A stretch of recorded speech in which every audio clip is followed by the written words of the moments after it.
মামা, মেয়েটাকে দেখেছিস তুই? কি জুস দেখতে। আরে দোস্ত, তোদের সাথে বসলে এরকম কথা বলিস? মেয়েটা এদিকে যাচ্ছে, এখন এরকম কথা বলার কি দরকার? দেখি তো আমাদের সিনিয়র মনে হচ্ছে। আরে সিনিয়র জুনিয়র এসব আমাদের কাছে যায় না। আমাদের সাথে বসলে এরকম কথাই শুনতে হবে। তাহলে তোরা থাক, আমি চলে যাচ্ছি। আমি এরকম কথা বলতে পারবো না। পরে আমার পরিবারের লোকজন যদি এরকম কথা শুনে, তাহলে আমার বাবা আমাকে খুন করে ফেলবে। বলেই রাফি সেখান থেকে চলে আসতে যাবে, তখন পিছন থেকে তার বন্ধু রাজীব তাকে অনেকবার ডাকলো, কিন্তু রাফি সোজা চলে আসলো। রাফি তার সামনে থাকা মেয়েটাকে দেখলো, অনেকক্ষণ তার দিকে তাকিয়ে দেখে সেও হাঁটতে শুরু করলো। রাফি এসে ক্লাসে বসলো। একটু পর তার বন্ধুরা রাজীব এসে রাফির পাশে বসে বলল, দোস্ত, তুই চলে আসার পর সেখানে রিমি এসেছিল।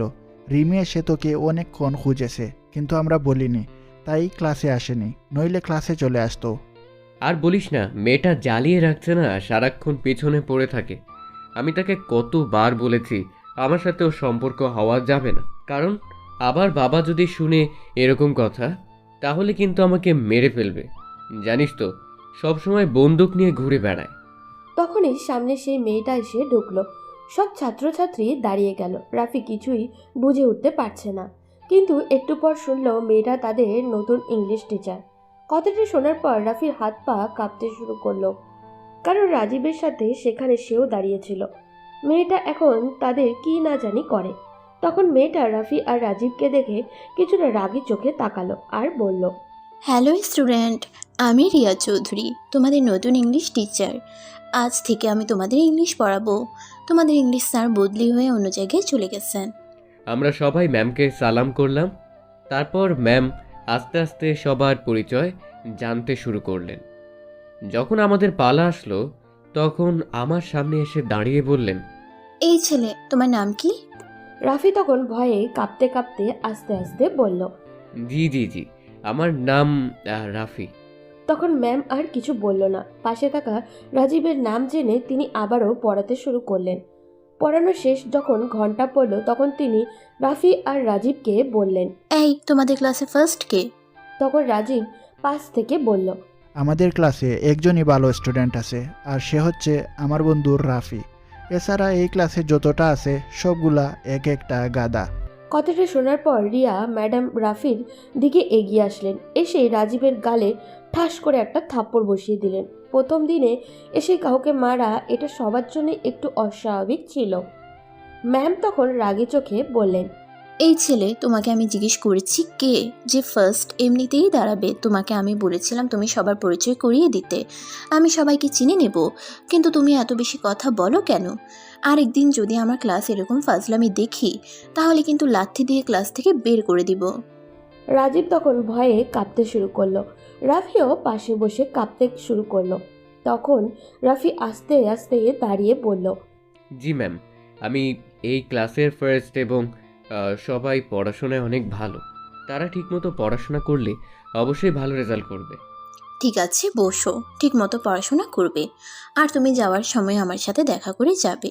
আমি তোমার জন্য আমার রুমে অপেক্ষা করব। তখন তুমি আমার ওখানে দেখা করে যাবে। যদি দেখা করে না যাও, তাহলে কিন্তু হাড্ডি গুড্ডি ভেঙে দিব। আমি কিন্তু অন্য টিচারদের মতো নই। আমার সাথে বাজে ব্যবহার করতে আসলে কিন্তু খুন করে ফেলবো। জি ম্যাম, আমি যাওয়ার সময় আপনার সাথে নিশ্চয়ই দেখা করে যাব। রিয়া তখন ঠিক আছে বলে সেখান থেকে চলে গেল, গিয়ে অন্য ক্লাসে ঢুকলো। এদিকে রাফি ভয়ে কাঁপতে শুরু করেছে। তখন রাজীব পাশ থেকে বলল, দোস্ত, মেয়েটা কি ভয়ঙ্কর, তাই না? প্রথম দিন এসেই থাপ্পড় মেরে দিল। আজ পর্যন্ত কেউ আমার গায়ে হাত তুলতে পারেনি, আর এই মেয়েটা এসেই আমার গায়ে হাত তুলে দিল। আর তোকে বলল যেতে দেখা করতে, না জানি তোর সাথে কি করে। শালা, তোর জন্য সব কিছু হয়েছে, এখন আবার বড় বড় কথা বলতেছিস? তুই যদি আসার সময় এরকম কথা না বলতি, তাহলে এত রেগে যেত না। এখন না জানি আমাকে নিয়ে গিয়ে কি করে। এমনিতে আমি সবসময় ভয়ের মধ্যে থাকি, নিজের বাবাকে নিয়ে। আরও একটা ভয় এসে ঢুকে গেছে। যাও মামা, তোমার কি হয় সেটা পরে দেখা যাবে। এখন আপাতত আমি আমার বাসায় চলে যাই, আর ক্লাস করব না। আবার যদি আসে তাহলে কিন্তু একদম শেষ করে দিবে। বলে রাজীব সেখানে উঠে চলে গেল। রাফি পেছন থেকে ডাকছে, কিন্তু সে তার কোনো কথাই শুনছে না। সে সোজা বেরিয়ে গেল। রাফি তখন ভয়ে ভয়ে পুরো ক্লাসগুলো করলো। এরপর যখন সবার সময় আসলো তখন আস্তে আস্তে ম্যাডামের রুমের দিকে গেল। এর মধ্যেই রাফির থেকে জেনে নেয় তার পরিচয়। আমি আরাফাত, রাফি বাবা মায়ের একমাত্র ছেলে। আমার একটা বড় বোন আছে, তার বিয়ে হয়ে গেছে। এখন পরিবারে একমাত্র আমি আছি। আমার বাবা একজন পুলিশ কমিশনার আর মা গৃহিণী। বাবার ভয়ে সবসময় আমি কাঁপতে শুরু করি, কারণ বাবা সবসময় আমাকে শাসনের মধ্যে রাখে, কোনোদিন পড়াশোনায় কোনো ফাঁকি দিতে চায় না। সেই জন্য আমি এখন ক্লাসের ফার্স্ট বয়, বাকিটা পরেই জানতে পারবেন। এখন আপাতত গিয়ে ম্যাডামের সাথে দেখা করি। যখন ম্যাডামের রুমের সামনে গিয়ে বললাম, ম্যাম আসতে পারি? রিয়া তখন কেবিনে বসে নিজের ফোন ঘাঁটছিল। হঠাৎ করে কারোর কণ্ঠ শুনে উপরের দিকে তাকিয়ে দেখে রাফি এসেছে। তখন সে ধীর গলায় বলল, হ্যাঁ, ভিতরে আসো। রাফি তখন আস্তে আস্তে ভিতরে ঢুকলো। তখন রিয়া বলল, তুমি তো পড়াশোনায় ভালো আছো, তাহলে কেন এরকম করো সব সময়? আমি আসার সময় তোমাদের এরকম একটা বাজে কথা শুনলাম। এরকম কথা কিভাবে বলতে পারলে তোমরা? তোমাদের মতো ছেলেদের কারণে ভালো মেয়েরা কলেজে আসতে পারে না। তাদেরকে সব সময় তোমরা এরকম বাজে কথা বলতে থাকো। এরকম কথা বললে কি কোনো মেয়ে আর কোনোদিন কলেজে আসতে চাইবে? সরি ম্যাম, আসলে আমি বুঝতে পারিনি। আমি ওর সাথে দাঁড়িয়েছিলাম, তখন হঠাৎ করে ও এরকম কথা বলবে এটা আমি কোনোদিন চিন্তা করিনি। প্লিজ, আমি ওর হয়ে ক্ষমা চাচ্ছি। কোনো দিন আর এরকম হবে না। হ্যাঁ, আমি বুঝতে পারছি তুমি ভালো ছাত্র, তুমি ভালো মানুষও, কিন্তু এরকম বন্ধুদের সাথে থাকলে তুমি একদিন খারাপ হয়ে যাবে। জানো তো, সঙ্গ দোষে লোহা বাসে। যদি ভালো সঙ্গের সাথে না থাকো তাহলে কিন্তু তোমার একদম সব কিছু শেষ হয়ে যাবে। মানুষ তোমাকে খারাপ বলবে। খারাপ লোকের সাথে থাকলে মানুষ খারাপ বলবে, ভালো লোকের সাথে থাকলে ভালো বলবে। তাই সবসময় ভালো মানুষের সঙ্গে থাকার চেষ্টা করবে। জি ম্যাম, আমি চেষ্টা করব, কিন্তু ও ভালো ছেলে, হঠাৎ করে কি জানি হয়ে গেল, সেই জন্য এরকম একটা কথা বলে ফেলছে। মনে হয় আমি ওর হয়ে ক্ষমা চাচ্ছি। ও আমার ছোটবেলার বন্ধু, সত্যি বলতে ও খারাপ ছেলে নয়। এই ছেলে, আমি কি তোমাকে জিজ্ঞেস করেছি কে ভালো আর কে খারাপ? সেটা বর্ণনা করতে। আমি যেটা বলেছি সেটা শুনো। আমি কিন্তু বেশি কথা একদম পছন্দ করি না। আমার সামনে কেউ বেশি কথা বলতে পারে না। আমি যেটা বলেছি সেটাই করতে হবে তোমাকে। তুমি যদি ভালো হয়ে এই কলেজে পড়তে চাও তাহলে ওর সঙ্গ ছেড়ে দাও। ওর থেকে দূরে দূরে থাকবে। কিন্তু ম্যাম, ও যে আমার ছোটবেলার বন্ধু, ওর সাথে হঠাৎ করে বন্ধুত্ব নষ্ট করব কি করে? আমাকে অনেক ভালোবাসে আমার বন্ধু। ভালোবাসার নমুনা কি সেটা আমি আসার সময় দেখতে পেয়েছি। এরকম খারাপ একটা কথা বললো। তুমি যদি কয়েকদিন ওই ছেলের সাথে থাকো তাহলে তুমিও আস্তে আস্তে খারাপ কথা বলতে শুরু করবে। তাই খুব সাবধান। যদি ওর সাথে চলো তবুও যেন কোনোদিন মুখে কোনো খারাপ কথা শুনতে না পাই। যে আমার সামনে খারাপ কথা বলবে তাকেই আমি একদম কলেজ থেকে বের করে দেওয়ার ব্যবস্থা করব। সরি ম্যাম, আমি কথা দিচ্ছি আর কোনোদিন ও খারাপ কথা বলবে না। আমি ওকে বোঝাবো। ঠিক আছে, এখন তুমি তোমার বাসায় চলে যাও। ঠিকমতো পড়াশোনা করবে। কালকে যে পড়াগুলো দিয়েছি সেগুলো ঠিকমতো পড়ে আসবে। কালকে কিন্তু সবার আগে তোমার পড়া ধরবো। আমার সামনে এরকম ফার্স্ট সেকেন্ড কোনো বাজ বিচার নেই। আমি যাকে ধরবো তাকেই একদম ঠিক করে ছাড়বো। আমি তখন ম্যামকে সালাম করে সেখান থেকে চলে আসলাম। বুঝতে পারছি ম্যাম অনেক রাগী, কিন্তু আমাকে এখন সাবধানে থাকতে হবে, না হলে আমার উপর বিপদ আছে। কি যে ভুল করেছিলাম, রাজীবের সাথে তখন দাঁড়িয়ে যদি ওখানে না দাঁড়াতাম তাহলে হয়তো এই ম্যামের চোখে পড়তাম না। রাফি যখন রিয়ার সামনে থেকে চলে গেল তখন রিয়া মুচকি হাসলো। ছেলেটাকে দেখতে অনেক সুন্দর আর ভালো। ছেলেটা রিয়া সেটা বুঝতে পেরেছে, কিন্তু ও খারাপ বন্ধুদের সাথে মিশিয়ে নষ্ট হতে চলেছে। চলুন এবার রিয়ার পরিচয়টা জেনে নেই।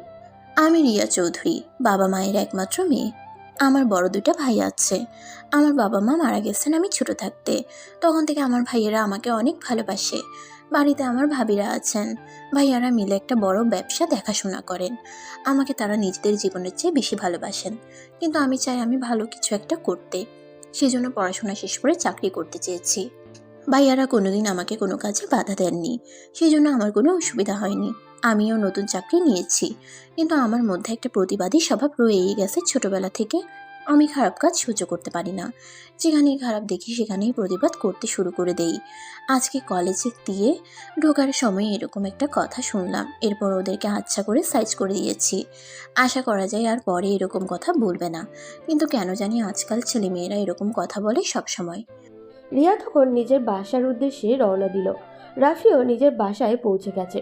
বাসায় পৌঁছাতেই তার বাবা তার সামনে এসে বলল, রাফি, আজকে মিম বাসায় আসবে, তুমি যাও তার বাসায় গিয়ে তাকে নিয়ে আসো। তার স্বামী নাকি একটা কাজে ইন্ডিয়াতে গিয়েছে, তাই তাড়াতাড়ি যাও, গিয়ে বাসা থেকে ওকে নিয়ে আসো। আমার মেয়েটা যেন সাবধানে বাসায় আসে। পথে যদি কোথাও যাওয়ার চেষ্টা করো তাহলে কিন্তু বুঝতেই পারছো। রাফি তখন তার মায়ের দিকে তাকালো। তার বাবা তার সামনে বন্দুকটা ধরে কথাগুলো বলছিল। রাফিকে সব সময় তারা শাসনের মধ্যে রাখার চেষ্টা করে, কিন্তু রাফির মা সব সময় রাফিকে আগলে রাখে তার বাবার কাছ থেকে।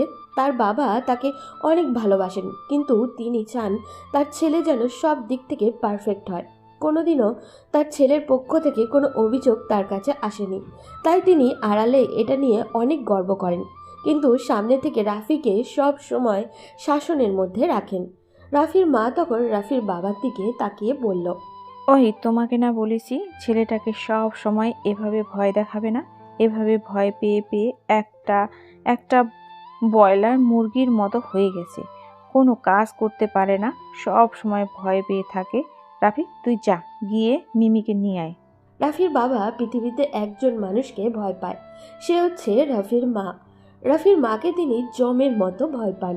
পৃথিবীর কাউকে আর মনে হয় এই রকম তিনি ভয় পান না। কত অপরাধীদেরকে ধরেছেন, কত অপরাধীদেরকে শাস্তিও দিয়েছেন, কিন্তু একটা জায়গায় আসলে তিনি আর কথা বলতে পারেন না। হয়তো সকল পুরুষেরাই নিজেদের স্ত্রীর কাছে দুর্বল। রাফি সবেমাত্র কলেজ থেকে ফিরে এসেছে। ইচ্ছা ছিল কতক্ষণ বিশ্রাম নেবে, কিন্তু তার বাবার আদেশ পালন করতেই হবে, তাই চলে গেল তার বোনের বাসায়। তাদের বাসা থেকে 20 মিনিটের পথ। রাফি তার বোনের বাসায় যেতে তার বোন এগিয়ে এসে জড়িয়ে ধরে বলল, ভাই, তুই এসেছিস, তোকে না বললাম মাঝে মাঝে আমার সাথে এসে দেখা করে যাবি? এই একটু রাস্তা, এখানে তুই আসিস না, কোথায় থাকিস সব সময়? আমি কি করে আসবো আপু? তোমরা যে হিটলারের কাছে আমাকে রেখে এসেছো, আমাকে একটা সেকেন্ডের জন্য শান্তি দেয় না। সবসময় একটা না একটা কাজের মধ্যে রাখে, কোথাও যেতে দেয় না, ঘুরতে গেলেও মারে। ছি রাফি, এরকম কথা বলছিস কেন? বাবা তো তোর ভালোর জন্য এরকম করে। তুই এরকম করে কথা বললে তো হবে না। এখন চুপচাপ এখানে বস, আমি তোকে নাস্তা দিচ্ছি। এর ভিতরে আমি রেডি হয়ে যাই, এরপর বাসায় চলে যেতে হবে। মিমের শ্বশুর শাশুড়ি লন্ডনে থাকেন, আর তার স্বামী দেশে অনেক বড় একটা বিজনেস করে। হয়তো বিজনেসের কোনো কাজেই ইন্ডিয়াতে গেছেন, এজন্য মিম একা বাসায় থাকতে পারবে না, তাই রাফি নিতে চলে এসেছে। মিম একটু পরেই রেডি হয়ে আসলো। রাফি মিমকে নিয়ে বেরিয়ে পড়লো বাসার উদ্দেশ্যে। ওদিকে রিয়া বাসায় পৌঁছাতেই তার ভাই এগিয়ে আসলো। এসে তার বড় ভাই ইমরান বলল, কি ব্যাপার বোন, প্রথম দিন কলেজ কেমন কাটলো?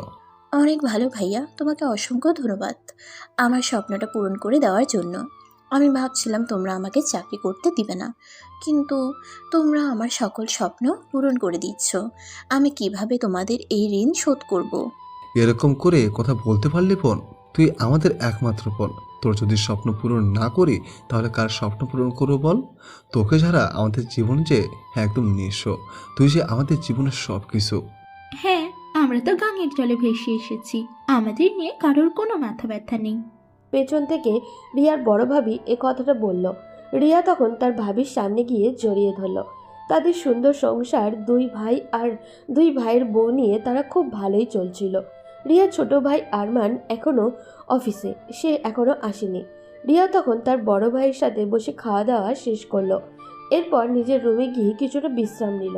ওদিকে রাফি বাসায় আসার পরই সবাই মিমকে নিয়ে ব্যস্ত হয়ে পড়েছে। এটা দেখে রাফির অনেক রাগ হলো। তাকে নিয়ে কারোর কোনো মাথা ব্যথাই নেই। সে তখন নিজের রুমে গিয়ে বিশ্রাম করতে শুরু করলো।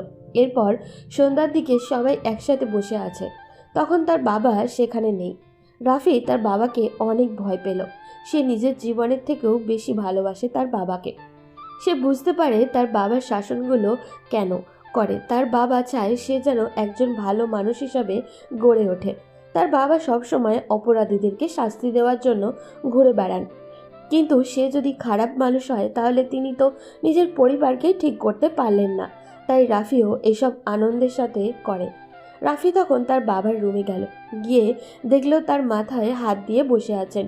রাফি তখন তার বাবার কাছে গিয়ে চুল টেনে দিতে শুরু করলো। তার বাবা রাফির দিকে তাকিয়ে মুচকে হেসে বললেন, কি ব্যাপার, আজকে বাদর দেখি ভালো কাজ করতে শুরু করেছে, কোনো উদ্দেশ্য আছে নাকি? বলে দাও। এটা তুমি বলতে পারলে বাবা? আমি কি তোমাকে উদ্দেশ্য ছাড়া ভালোবাসতে পারি না? তুমি এত টেনশন করছো কি নিয়ে? সেটা তোকে ভাবতে হবে না, এখন গিয়ে পড়তে বস। আমি কি এখনো বাচ্চা নাকি? আমি তো এক্ষুনি ইন্টার দিতেও বসে পড়ি। তুমি এখনো আমাকে সেই ক্লাস 2 এর রাফির মতো শাসন করো, সবসময় পড়ার কথা বলো। আমি তো সময় মতো পড়তে বসি। এখন তুমি বলো তোমার কি হয়েছে? এরকম টেনশন করছো কেন? আসলে বাবা, একটা অপরাধী শহরে এসেছে, সবাইকে চাঁদাবাজি আর এসব নিয়ে ব্যস্ত রাখে, কিন্তু তাকে কিছুতেই ধরা যাচ্ছে না। আমার কর্মকর্তারা দিন রাত পরিশ্রম করছে সেই অপরাধীকে ধরার জন্য, কিন্তু সে আড়ালে থেকে সব অপরাধ করে, কিন্তু সামনে আসে না। এখন আমি একজন পুলিশ কমিশনার হিসেবে কিভাবে বসে থাকতে পারি? এসব নিয়ে অনেক চিন্তায় আছি। শহরের মানুষ অনেক আতঙ্কের মধ্যে আছে। আরে বাবা, এসব নিয়ে আবার টেনশন করতে হয় নাকি? আমি আমার বাবাকে বিশ্বাস করি, সে যে কোনো অপরাধীদেরকে ধরে ফেলতে পারবে। কত বড় বড় অপরাধী আসলো, কিন্তু সবাই তোমার হাতে ধরা পড়েছে। তাই এসব নিয়ে কোনো চিন্তা করো না, তুমি এমনিতেই ওই অপরাধীকে ধরতে পারবে। এখন চলো, আমাদের সাথে বসে গল্প করবে। আপু কতদিন পরে এসেছে, তাকে রেখে তুমি এখানে এসে টেনশন করছো? রাফির বাবা তখন মুচকি হেসে রাফির সাথে যেতে শুরু করলেন। নিচে এসে তার বাবা সবাই মিলে গল্প করতে শুরু করলো। ওদিকে আরমান বাসায় ফিরতেই তার বউ নীলাকে জিজ্ঞাসা করলো, নীলা বোন বাসায় চলে এসেছে। তুমি এই সন্ধ্যার পরে এসে বোনের কথা জিজ্ঞেস করছো? সে তো সেই বিকালের মধ্যেই চলে এসেছে। না, এরপরও জিজ্ঞাসা করলাম, আমার খুব টেনশন হয় আমার বোনটাকে নিয়ে। হ্যাঁ, বুঝতে পারছি, বোনকেই সব থেকে বেশি ভালোবাসো। আমাদের আর ভালোবাসার কোনো দরকার নেই। আমি তোমাকে কতটা ভালোবাসি, কিন্তু তুমি একটাবার এসে আমার কথা জিজ্ঞাসা করো না। সবসময় এসে বোনের কথা জিজ্ঞাসা করো। এটা বলতেই আরমান রেগে গেল। নীলা আরমানের রাগের কারণ কিছুটা বুঝতে পারল, কিন্তু সে চুপ করে আছে। আরমান তখন নীলার সামনে দাঁড়িয়ে বলল, তোমাকে যেদিন প্রথম দেখতে গিয়েছিলাম বিয়ের জন্য, সেদিনই তোমাকে বলে দিয়েছি পৃথিবীতে আমি একটা মানুষকে সব থেকে বেশি ভালোবাসি, সে হচ্ছে আমার বোন। আমার বোনের কিছু হলে আমি কিন্তু মরে যাব, আর আমার বোনের যে ক্ষতি করার চেষ্টা করবে তাকে আমি এই পৃথিবী থেকে তুলে ফেলবো। তাই তোমাকে সাবধান করে দিচ্ছি, আরেকদিন যদি এই কথা মুখে আনো তাহলে কিন্তু তোমাকেও আমি ছাড়তে বাধ্য হব। আমি পৃথিবীতে কাউকে তোয়াক্কা করি না আমার বোনের সামনে। সরি, আসলে আমি এটা বোঝাতে চাইনি।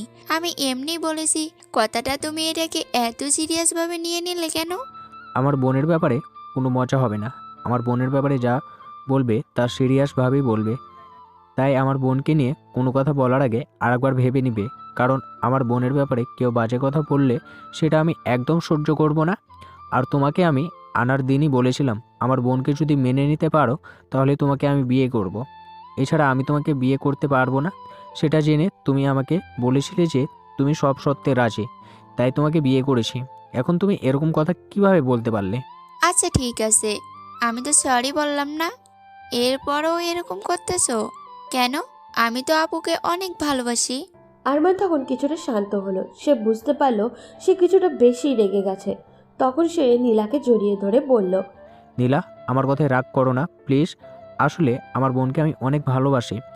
মা বাবা মারা যাওয়ার পর আমাদের দুই ভাইয়ের হাতে আমাদের বোনকে তুলে দিয়ে গেছেন, কিন্তু আমরা যদি আমাদের আমানত রক্ষা করতে না পারি তাহলে আমরা দুনিয়া এবং মৃত্যুর পরেও শান্তি পাবো না।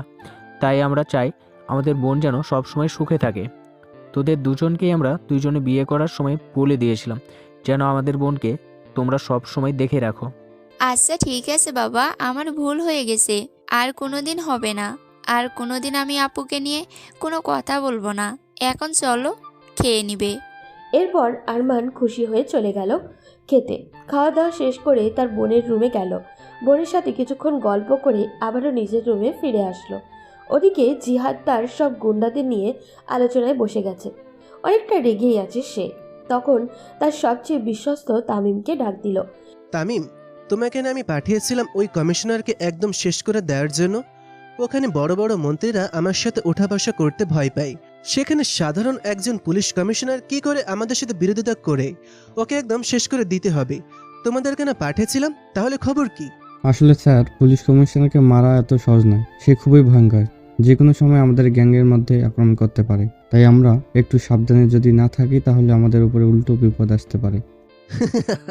আমাদের গ্যাংয়ের উপর আক্রমণ করবে? এত বড় সাহস কোনো পুলিশের হয়ে গেছে? যেখানে আমার সামনে আসতে যে কোনো মন্ত্রীরা ভয় পায়, সেখানে পুলিশ কমিশনারের বাচ্চা কিভাবে তাদের উপর আক্রমণ করতে পারে?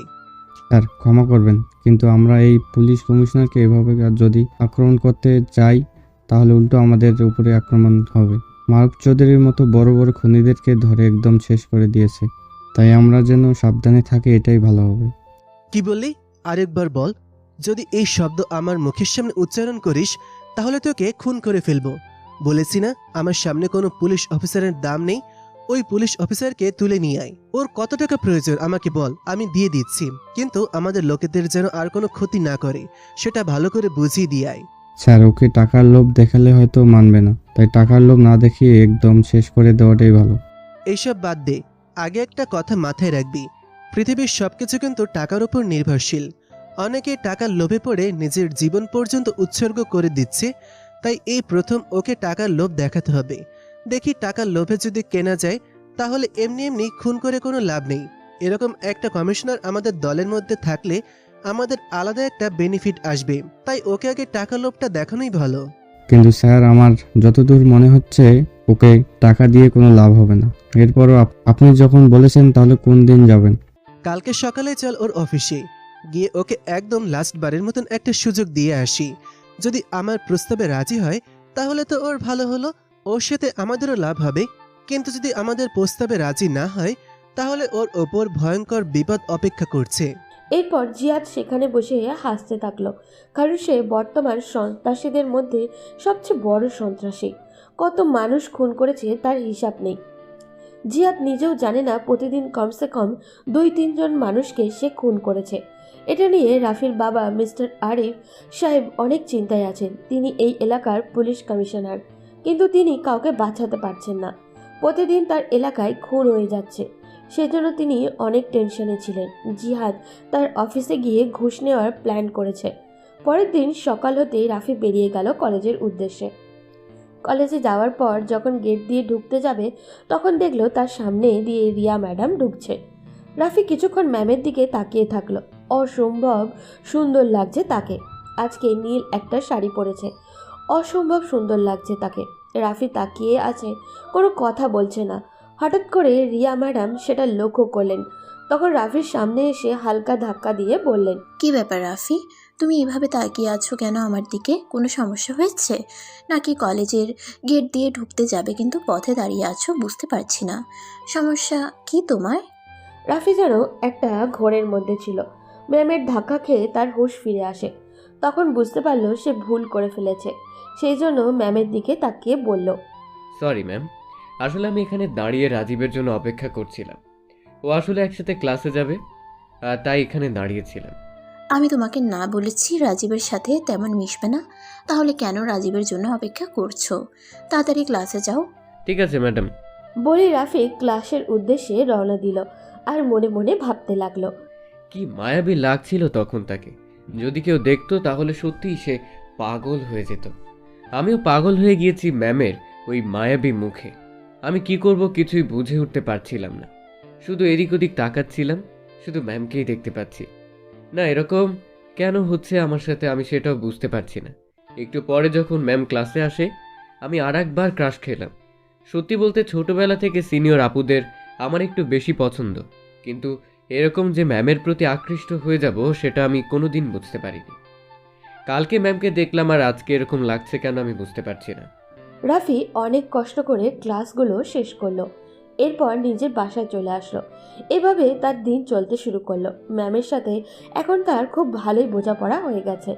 রাফিকে অনেক ভালোবাসেন ম্যাম, কিন্তু সেটা ছাত্র হিসাবে। কিন্তু রাফি ভিতরে ভিতরে ম্যামকে ভালোবেসে যাচ্ছে নিজের সিনিয়র ওয়াইফ বানাবে বলে। কিন্তু এটা কি কোনোদিনও সম্ভব? প্রায় 2 মাস চলে গেছে ম্যাম এসেছেন। এরপর থেকে রাফির পড়াশোনায় অনেক উন্নতি হয়েছে, কিন্তু সে আর থাকতে পারছে না। রাফির কেন জানি মনে হচ্ছে ম্যাম তার কাছ থেকে হারিয়ে যাবেন। সেই জন্য সে চায় ম্যামকে প্রপোজ করে দিতে। রাফি তার জীবনের কোনো মেয়েকে প্রপোজ করেনি, কোনো মেয়ের সাথে তেমন কথাও বলেনি, কিন্তু কেন জানি আজকে তার মনের ভিতর আলাদা একটা সাহস চলে এসেছে। রাফি তখন রাজীবের সাথে পরামর্শ করলো। রাজীব তখন রাফির পিঠে থাপ্পড় দিয়ে বলল, যা মামা, দোয়া করে দিলাম। আশা করা যায় ম্যাম তোর কথায় রাজি হয়ে যাবে, কিন্তু ম্যামকে বিয়ে করার পর কিন্তু আমাকে প্রতি পরীক্ষায় পাশ করিয়ে দিতে হবে, না হলে কিন্তু আমি তোর উপরে অভিশাপ দিয়ে দেব। রাফি তখন হাসতে হাসতে সেখান থেকে চলে আসলো। এসে ভয়ে ভয়ে ম্যামের সামনে গিয়ে দাঁড়ালো। ম্যাম তখন রাফির দিকে তাকিয়ে কিছুটা মুচকি হেসে বলল, আরে রাফি, তুমি এভাবে দাঁড়িয়ে আছো, কোনো কথা বলবে নাকি? কিছু বলার হলে বলে ফেলো তাড়াতাড়ি। রাফি তখন কি বলবে বুঝে উঠতে পারছিল না। তখন অনেক ভয় নিয়ে রিয়ার সামনে গিয়ে হাঁটু গেড়ে একটা গোলাপ এগিয়ে দিয়ে বলল, ম্যাম, আপনাকে প্রথম যেদিন আমি দেখেছিলাম সেদিন থেকে আমার মনের ভিতর আলাদা একটা অনুভূতি কাজ করা শুরু করেছে। আমি জানি না এই অনুভূতি কিসের অনুভূতি, কিন্তু আমি শুধু এটা জানি যে আপনাকে আমার লাগবে, আপনাকে আমার খুব প্রয়োজন। আপনাকে ছাড়া আমি একটা মুহূর্ত চিন্তা করতে পারি না। আমি ঘুমোলে আপনাকে স্বপ্নে দেখি। আপনি কি আমার ভালোবাসার মানুষ হবেন? কথাটা শোনার পর প্রচণ্ড রেগে গেল রিয়া। সে যে রাফিকে পছন্দ করে না ব্যাপারটা এমন নয়। রিয়া রাফিকে পছন্দ করে, কিন্তু সে তার ভাইদের বিরুদ্ধে যেতে পারবে না। তাই সে ছোটবেলা থেকে একটা কথাই ভেবে এসেছে, সে যদি বিয়ে করে তাহলে তার ভাইদের পছন্দেই বিয়ে করবে। তাই সে রাফির গালে একটা ঠাস করে থাপ্পড় দিয়ে বলল, তোর সাহস কি করে হলো আমাকে প্রপোজ করার? 2 দিন ভালো করে কথা বলেছি বলেই ভালোবাসার কথা বলতে চলে এসেছিস? তোর মতো ছেলেদের আমার চেনা আছে। প্লিজ বিশ্বাস করুন, আমি আপনাকে সত্যিই ভালোবাসি। আপনি আমার কথা একটু বিশ্বাস করুন। রিয়া তখন অনেক রেগে যায়। রাফির গালে কয়েকটা থাপ্পড় দিয়ে চিৎকার করে বলে ওঠে, তোকে আমি অনেক ভালো ছেলে ভেবেছিলাম, কিন্তু তুই অনেক খারাপ ছেলে। তুই আর কোনোদিন আমার চোখের সামনে আসবি না। তোকে আর আমি আমার চোখের সামনে দেখতে চাই না। আর এক মুহূর্ত এখানে দাঁড়ালে কিন্তু আমি তোকে খুন করে ফেলবো। তাই এখনই আমার সামনে থেকে চলে যা। তোকে আমি আমার সামনে দেখতে চাই না। বলে রিয়া রাফির দিকে রাগের দৃষ্টিতে তাকিয়ে থাকলো। রাফি তখন কান্না করতে করতে সেখান থেকে চলে আসে। রাস্তা দিয়ে হাঁটছে আর কান্না করছে। সে কি করবে কিছুই বুঝে উঠতে পারছে না। তখন হঠাৎ করে একটা গাড়ি থেকে 2টা লোক নেমে আসে, তাকে কিছু একটা মুখে ধরে। তখন রাফি বেহুশ হয়ে যায়। ওদিকে রিয়া কান্না করতে করতে সেখান থেকে চলে যায়। রাফিকে অপমান করে সে নিজেও শান্ত হতে পারছে না। বাসায় যখন পৌঁছায় তখন তার 2 ভাই বসে গল্প করছিল। রিয়াকে কান্না করতে দেখে তারা অবাক হয়ে গেল, দৌড়ে আসলো রিয়ার কাছে। তখন রিয়ার সামনে এসে ইমরান বলল, বোন, তোর কি হয়েছে? এভাবে কান্না করছিস কেন? বল আমাকে। তোকে কি কেউ কিছু বলেছে? আমাকে বল, আমি ওকে শেষ করে দেব। প্লিজ বোন, তুই কান্না করিস না, আমাকে বল কি হয়েছে। হ্যাঁ রিয়া, কি হয়েছে বোন? আমাদেরকে বল, আমরা তোকে যে বলেছে তাকে আমি শেষ করে দিব। প্লিজ আমাদেরকে বল, আমাদের চোখের সামনে তোর কান্না আমরা সহ্য করতে পারছি না। রিয়া তখন কি বলবে কিছুই বুঝে উঠতে পারছে না। তার 2 ভাই তার 2 পাশে বসে আছে। তখন রিয়া হঠাৎ করেই বলে উঠল, ভাইয়া, তোমরা আমাকে এত ভালোবাসো, আমি তোমাদেরকে কিভাবে বলবো কথাটা? তোমরা হয়তো এই কথাটা শোনার পর আমার উপর রাগ করবে। এটা কীভাবে হতে পারে বোন? তুই এটা নিয়ে কোনো চিন্তা করবি না। তুই যে কথা বলবি আমরা কোনো কিছু মনে করবো না। বল আমাদেরকে। আসলে ভাইয়া, তোমরা আমাকে জীবনের ব্যাপারে কী সিদ্ধান্ত নেবে আমি জানি না, তবে একটা ছেলে আমাকে অনেক ভালোবাসে। ছেলেটার সাথে আমার সম্পর্ক হওয়াটা স্বাভাবিক ছিল, কিন্তু আমাদের অবস্থানটা অস্বাভাবিক। ছেলেটা হচ্ছে আমার একটা ছাত্র। রিয়ার কথা শুনে তার 2 ভাই কিছুটা গম্ভীর হয়ে গেল। কি বলবে তারা কিছুই বুঝে উঠতে পারছিল না, একে অপরের দিকে তাকাচ্ছিল। তখন আরমান বলে ওঠে, আচ্ছা এসব বুঝলাম, এখন আমাদেরকে তুই এটা বল, তুই কি ছেলেটাকে ভালোবাসিস? রিয়া তখন কি বলবে কিছুই বুঝে উঠতে পারছিল না। সে কি রাফিকে ভালোবাসে নাকি ভালোবাসে না সেটা তো সে নিজেই জানে না, কিন্তু সেও রাফিকে একদমই ভুলতে পারছে না। রাফির কষ্ট হলে তার নিজেরই যেন কষ্ট হচ্ছে। তখন আরমান আবার জিজ্ঞাসা করলো, বোন, তুই কিছু ভাবলি না? আমরা তোর সুখের জন্য সব কিছু করতে পারি, তাই তুই চিন্তা করবি না। তুই আমাদেরকে বল, ছেলেটা কে তুই ভালোবাসিস? ছেলেটা তোকে ভালোবাসলে সেটা বুঝলাম। আসলে ভাইয়া, আমি ওকে অনেক ভালোবাসি। আমি চাই ওর সাথে সারা জীবন থাকতে, কিন্তু তোমরা কি মনে করবে সেটার জন্য আমি তোমাদেরকে বলতে পারছিলাম না। তার 2 ভাই স্তব্ধ হয়ে যায়। কি বলবে কিছুই বুঝে উঠতে পারছিল না। এটা সমাজের কাছে একটা অস্বাভাবিক ব্যাপার, কিন্তু তারা তাদের বোনের জন্য সব কিছু করতে পারে। সেই জন্য ইমরান বলে উঠল, তুই কোনো চিন্তা করবি না বোন। তোর যাকে পছন্দ আমরা তার সাথে তোকে বিয়ে দেবো। তুই আমাদেরকে একটা ছেলের কথা বলছিস, তাকে কি আমরা না করতে পারি? তুই কোনো চিন্তা করবি না, আমরা ওই ছেলের সাথেই তোর বিয়ে দেবো। কিন্তু সেটা সম্ভব না ভাইয়া, আমি ওকে তাড়িয়ে দিয়েছি, আমি ওকে অনেক অপমান করেছি। তা এরপরেও কি ছেলেটা আমাকে বিয়ে করবে? কি বললে? আমার বোনকে বিয়ে করবে না এমন ছেলে এই পৃথিবীতে জন্ম নিয়েছে যে আমার বোনকে বিয়ে করতে চাইবে না? তাকে আমি খুন করে ফেলবো। রিয়া তখন হঠাৎ করেই হেসে দেয় তার ছোট ভাইয়ের কথা শুনে। রিয়ার হাসি দেখে তারা সব ভাই অনেক খুশি হয়। এরপর রিয়া নিজের রুমে গিয়ে রাফিকে কল করতে থাকে সরি বলার জন্য, কিন্তু রাফি ফোন ধরছে না। তখন রিয়া মনে মনে ভাবে হয়তো অভিমান করেছে, সেই জন্য পরের দিন কলেজে গিয়ে সব কিছু মিটিয়ে নিবে ভেবেছে। কিন্তু ওদিকে রাফিকে লোকগুলো নিয়ে একটা চেয়ারের সাথে বেঁধে রেখেছে। রাফির মুখে পানির ফোঁটা পড়তে রাফির জ্ঞান ফিরে আশেপাশে তাকিয়ে দেখে অপরিচিত অনেক লোক তার দিকে তাকিয়ে আছে। সামনে থাকা লোকটিকে দেখতে অনেকটা ভয় লাগছে রাফির। তখন জিজ্ঞাসা করলো, কি ব্যাপার ভাই, আমাকে এখানে কেন ধরে আনা হয়েছে? আমাকে কি একটু বলবেন আপনারা? তখন লোকগুলো হাসতে শুরু করলো। এরপর সামনে বসে থাকা লোকটা তার ফোনটা বের করে হাসতে হাসতে বলল, এখন তোর বাবাকে কল দিতে হবে।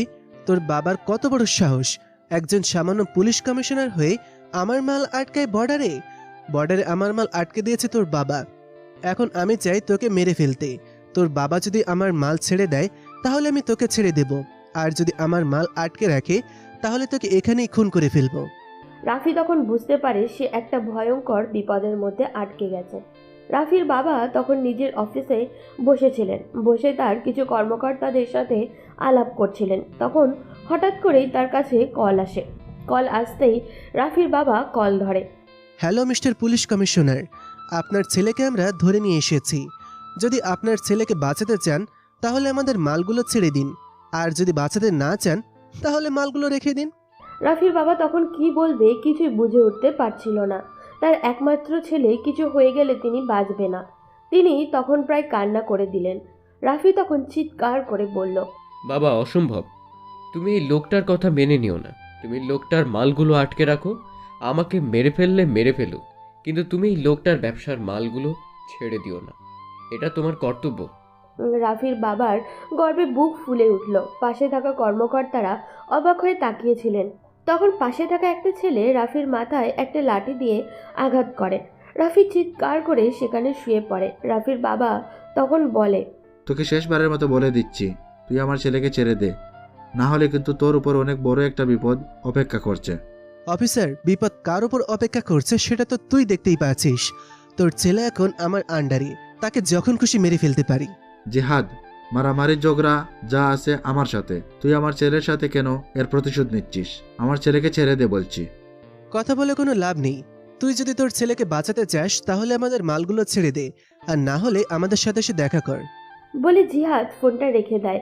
এরই মধ্যে রাফির বাবা জিহাদের লোকেশন ট্র্যাক করার চেষ্টা করে, কিন্তু জিহাদ বারবার তার লোকেশন চেঞ্জ করছে। রাফি এখনও অজ্ঞান অবস্থায় পড়ে আছে। পরের দিন সকালে যখন পুরো ঘটনা জানাজানি হয়ে যায়, কিন্তু রিয়া ঘটনাটা জানতে পারে না। সে আসে কলেজে রাফির সাথে দেখা করবে, কিন্তু সে এসে দেখে রাজীব বসে আছে কলেজ ক্যাম্পাসে। তখন রিয়া রাফিকে কোথাও খুঁজে পায় না। না পেয়ে সে চলে যায় রাজীবের কাছে, গিয়ে জিজ্ঞাসা করে, কি ব্যাপার রাজীব? রাফি আজকে কলেজেও আসেনি, কি সমস্যা তার? রাজীব তখন কান্না করতে করতে বলে, ম্যাম, সর্বনাশ হয়ে গেছে। রাফির বাবা একজন পুলিশ কমিশনার। ওনার কিছু শত্রুরা মিলে রাফিকে তুলে নিয়ে গেছে, বন্দি করে রেখেছে। এখন রাফির বাবা কোথাও খুঁজে পাচ্ছেন না। আমার বন্ধুর কি হবে ম্যাডাম?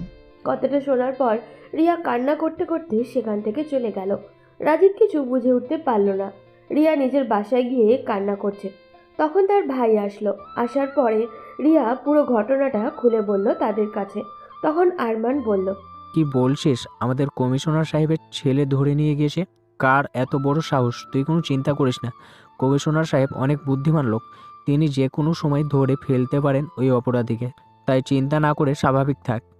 ভাইয়া, তুমি চেনো রাফির বাবাকে? চিনব না কেন? ওনার সাথে আমার ভালোই পরিচয় আছে। উনি আমাদেরকে অনেক হেল্প করেছেন বিভিন্ন বিষয়ে, তাই কোনো চিন্তা করবি না। ওনার ব্যাপারে আমার ভালোই ধারণা আছে। অনেক এরকম বুদ্ধিমান লোক, সেটা আমি জানি, তাই কোনো চিন্তা করবি না, উনি রাফিকে উদ্ধার করে নিয়ে আসবেন। হ্যাঁ বোন, তুই কোনো চিন্তা করবি না। কমিশনার সাহেব অনেক ভালো মানুষ এবং অনেক সাহসী একজন মানুষ, তাই কোনো চিন্তা করবে না, উনি ওনার ছেলেকে উদ্ধার করে আনবেন। কিন্তু রিয়াকে শান্ত হতে পারছিল না, তাই ইমরান আর আরমান বেরিয়ে গেল রাফিকে খোঁজার জন্য। কিন্তু তারা কোথাও খুঁজে পেল না। এভাবে দেখতে দেখতে আরও একটা দিন কেটে গেল, কিন্তু কিছুতেই রাফির কোনো খোঁজ পাওয়া যাচ্ছিল না। ওদিকে রাফির জ্ঞান ফিরেছে। রাফি তখন জলের জন্য চিৎকার করে কাটতে লাগলো। তখন জিহাদ জল দিয়ে তার একটা লোককে পাঠালো। আপনারা কেন আমাকে ধরে রেখেছেন? আপনাদেরকে তো বললাম আমাকে মেরে ফেললো আমার বাবা ওই মালগুলোর অর্ডার দিবেন না, তাই আপনারা আমাকে ছেড়ে দিন। সাহস থাকলে আমার বাবার সাথে সরাসরি লড়াই করুন। এই ছেলে, তোকে বন্দি করে এনেছি, এরপরও তোর তেজ কমছে না? চুপচাপ এখানে বসে থাক, না হলে কিন্তু তোকে আমরা প্রথমে খুন করব, তারপর তোর বাবাকে। রাফি তখন চুপচাপ জলটা খেয়ে বসে রইল। তারও কিছুটা ভয় চলে আসছে। ওদিকে রাফির বাবা পাগলের মতো খুঁজে বেড়াচ্ছে। তখন তিনি জিহাদের লোকেশন ট্র্যাক করতে সফল হন এবং তার লোকেশন অনুযায়ী যেতে শুরু করেন। ওদিকে জিহাদ এই বিষয়টা জানতে পারে না, তাই সে তার জায়গা দুইবার পাল্টানোর পর একটা জায়গায় বসে আছে, রাফিকেও বেঁধে রেখেছে। তখন রাফির বাবা সেখানে পৌঁছে যায় তার ফোর্স নিয়ে, কিন্তু সেখানে অনেক লোকজন। জিহাদের যখন রাফির বাবা তার আস্তানায় আক্রমণ করেন, তখন রাফি বুঝতে পারে তার বাবা চলে এসেছে, কিন্তু জিহাদ তার সামনে বসে আছে। রাফির বাবা যখনই বাইরের সব লোককে মেরে ভিতরে আসেন, তখন জিহাদ রাফির মাথায় বন্দুক ধরে বলে, আরিফ, অনেক হয়েছে, আর যদি এক পাও এদিকে আসো তাহলে তোমার ছেলেকে এখানেই খুন করে ফেলবো।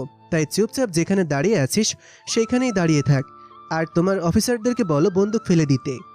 না বাবা, তুমি লোকটার কথা শুনো না। এই লোকটাকে তুমি ধরে নিয়ে যাও। কত ছেলে মেয়েকেও মেরেছে তার হিসেব নেই। তাই আমার মৃত্যু হলেও এই পৃথিবীর অনেক ছেলে মেয়ে বেঁচে যাবে।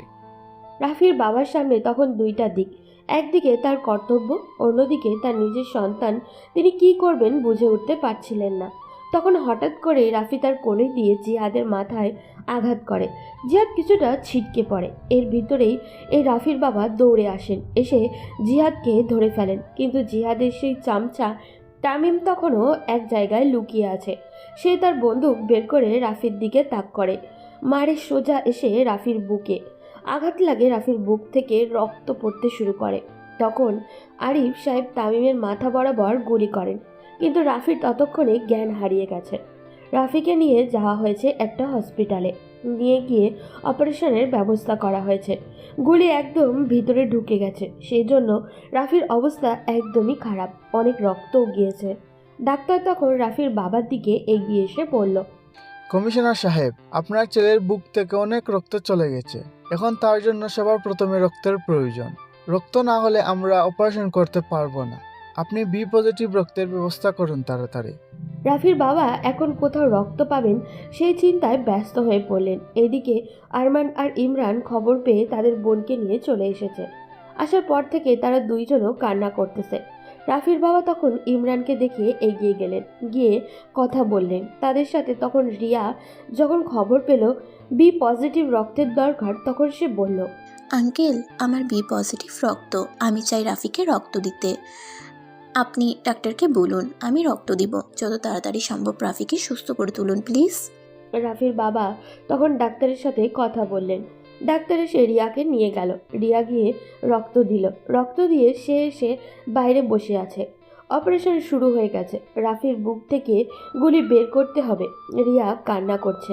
তখন মিম হঠাৎ করেই রিয়াকে চিনতে না পেরে পাশে এসে জিজ্ঞাসা করে, কে তুমি বোন? আর আমার ভাইকে রক্ত দিয়ে বাঁচালে তোমার সাথে রাফির কি পরিচয়? রিয়া তখন কিছু বুঝতে পারে না। সে জানে রাফির একটা বোন আছে, কিন্তু সেটা সে চিনতে পারেনি। তাই সে বলল, আমি রাফিকে অনেক ভালোবাসি আপু, সেই জন্য। রাফি নিজেকে সব কথা মিমের কাছে শেয়ার করে। রিয়ার ব্যাপারটাও মিমের অজানা নয়। তখন মিম রিয়াকে জড়িয়ে ধরে বলে, তাহলে তুমি রিয়া? আমার ভাই তোমাকে অনেক ভালোবাসে, আমাকে অনেকবার তোমার কথা বলেছে, কিন্তু ভয়ে বলতে পারিনি তোমার সামনে। আপু রাতে সুস্থ হয়ে যাবে তো? আমার অনেক চিন্তা হচ্ছে। আমি ওকে অনেক অপমান করেছিলাম, কিন্তু এরপর যে এরকম হয়ে যাবে আমি কিছুই বুঝতে পারছি না কি হবে। এই বোকা মেয়ে, কান্না করো কেন? কিছুই হবে না, তুমি কোনো চিন্তা করো না। আমার ভাই সুস্থ হয়ে যাবে। তুমি আমার ভাইকে চেনো না, ও অনেক ধৈর্যশীল। প্রায় 2 ঘন্টা এভাবে চলার পর ডাক্তার বেরিয়ে আসে। ডাক্তার বেরিয়ে আসতেই সবাই ডাক্তারকে ঘিরে ধরে। ডাক্তার তখন রাফির বাবাকে উদ্দেশ্য করে বলে, আলহামদুলিল্লাহ কমিশনার সাহেব, আপনার ছেলের বুক থেকে আমরা গুলি বের করতে সক্ষম হয়েছি, কিন্তু এখনো কিছু বলা যাচ্ছে না। বুক থেকে অনেক রক্ত চলে গেছে, সেই জন্য কিছুটা আঘাতপ্রাপ্ত এই দিকটা, তাই আমরা কিছু বলতে পারছি না। তবে আশা করা যায় ওর জ্ঞান ফিরে আসবে। ডাক্তার সাহেব, কি বলে আপনাকে ধন্যবাদ দিব? আমি বাসা খুঁজে পাচ্ছি না। আমার ছেলেটাকে আপনি সুস্থ করে তুলেছেন, এটাই আমার কাছে অনেক কিছু। আল্লাহ যেন আমার ছেলেকে তাড়াতাড়ি ভালো করে দেন। কি বলছেন কমিশনার সাহেব?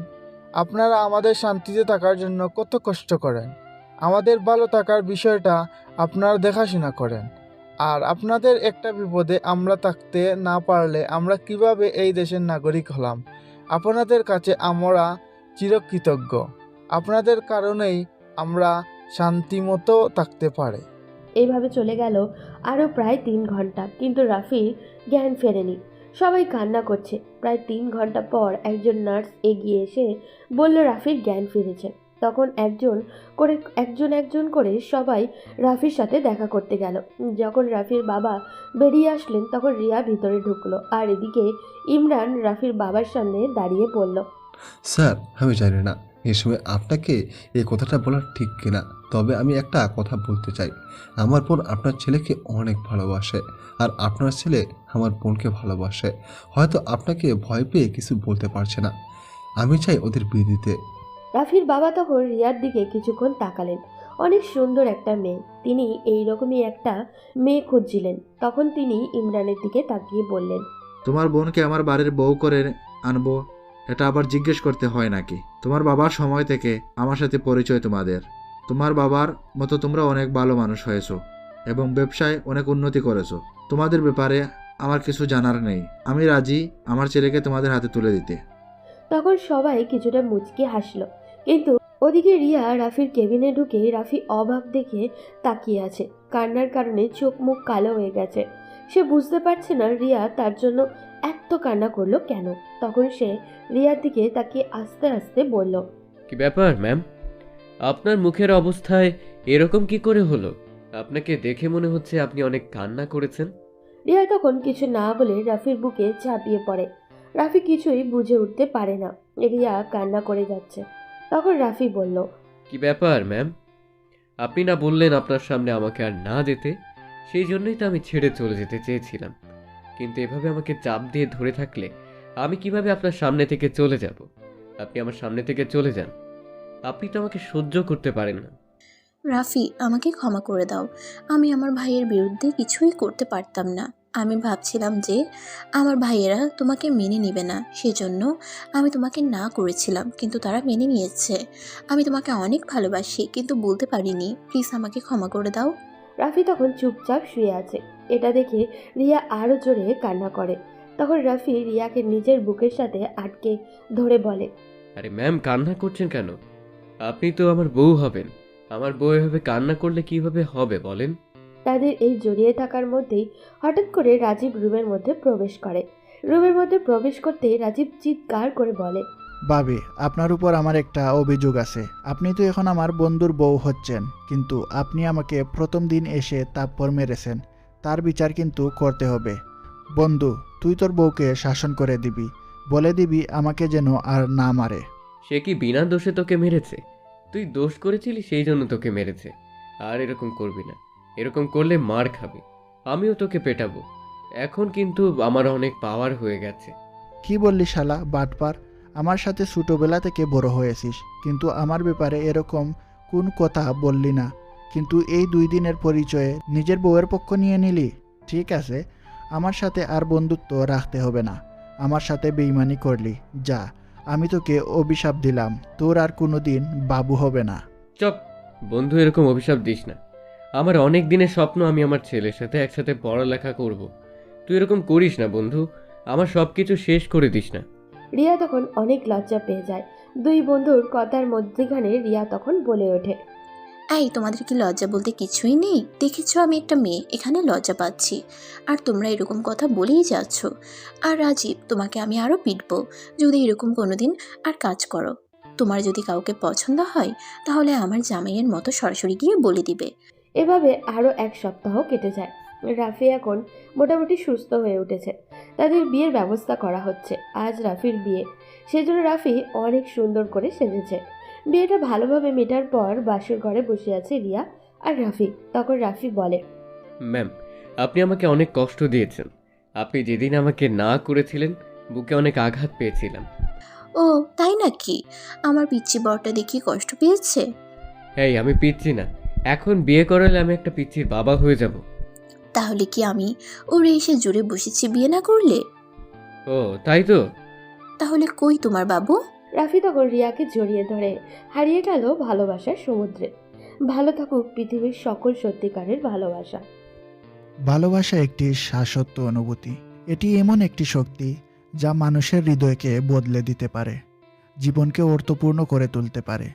ভালোবাসা কখনোই বয়সের সীমা মানে না, কারণ এটি কোনো শারীরিক ব্যাপার নয়, এটি মনের গভীর অনুভূতির প্রতিফলন। আমরা অনেক সময় সামাজিক চাপ কিংবা পারপার্শ্বিকতার কারণে ভালোবাসার মধ্যে বাধা খুঁজে পাই। কেউ হয়তো ভাবে এটা আমার বয়সের সঙ্গে যায় না, কিংবা এই সম্পর্কটা বয়সের কারণে ঠিক হবে না। কিন্তু সত্যি বলতে ভালোবাসার কোনো নির্দিষ্ট সময় বা বয়স নেই। এটি এমন একটি অনুভূতি যা যখন আসে তখন আমাদের জীবনের সব সীমাবদ্ধতা অতিক্রম করে। বিশ্বের অনেক দৃষ্টান্তই রয়েছে যেখানে ভালোবাসা বয়সের সীমাকে উপেক্ষা করেছে।